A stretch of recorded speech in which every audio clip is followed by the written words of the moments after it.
Debate. Estreno el sábado a las 10 de la noche. Telecinco. Las que somos madres, que a mí parece que nadie lo fuera. Sí. Las que somos madres.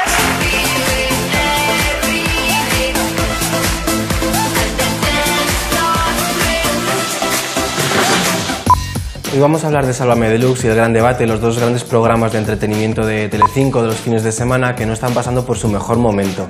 En el caso de El Gran Debate no termina de despegar desde que comenzó hace un mes, y en el caso de Sálvame Deluxe, bueno, pues sigue con una audiencia bastante discreta los últimos viernes, que no ha mejorado en el momento en que José Mota ha desaparecido de la competencia en televisión española.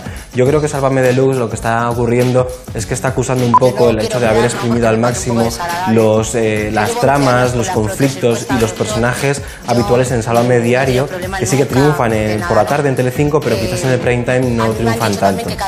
Luego, por otra parte, las cajas deluxe y los polígrafos de las últimas semanas y de los últimos meses tampoco han funcionado como ellos esperaban, y es por eso que están haciendo y están indagando nuevos contenidos. Por ejemplo, el último viernes hicieron un debate en torno a las prótesis PIP, que es un tema de máxima actualidad, que preocupa seguro que a muchas personas, pero que quizás no es propio de un programa del corazón como Sálvame Deluxe.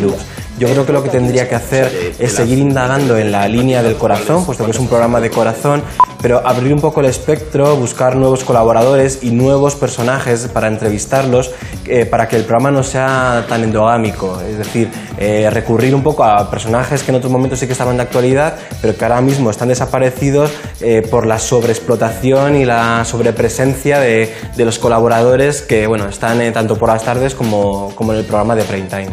Sí, Telecinco es evidente que se está replanteando la fórmula en su viernes por la noche y también en el sábado con El Gran Debate, que es otro programa que no termina de cuajar del todo.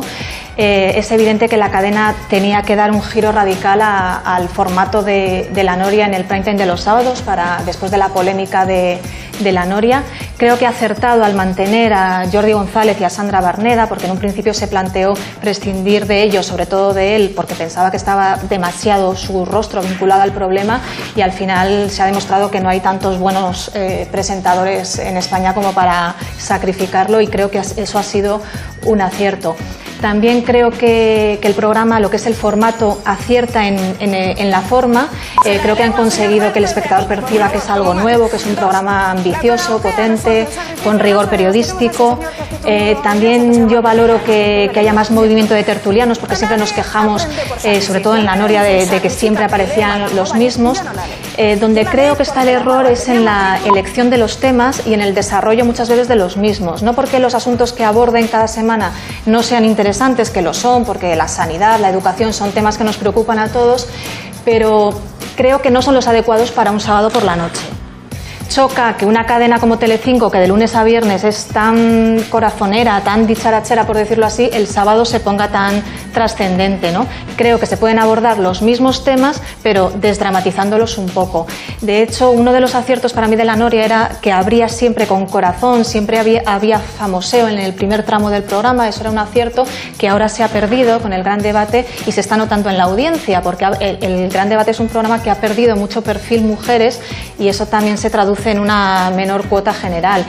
De hecho, si miramos los programas que más audiencia han tenido, precisamente del Gran Debate fue el día que abordaron el tema de la justicia, y que con esa excusa pues estuvieron hablando todo el rato de Urdangarín, de la infanta Cristina, de todos los famosos que giran alrededor de ellos, y fue el día que, el récord de audiencia que tienen hasta ahora, ¿no?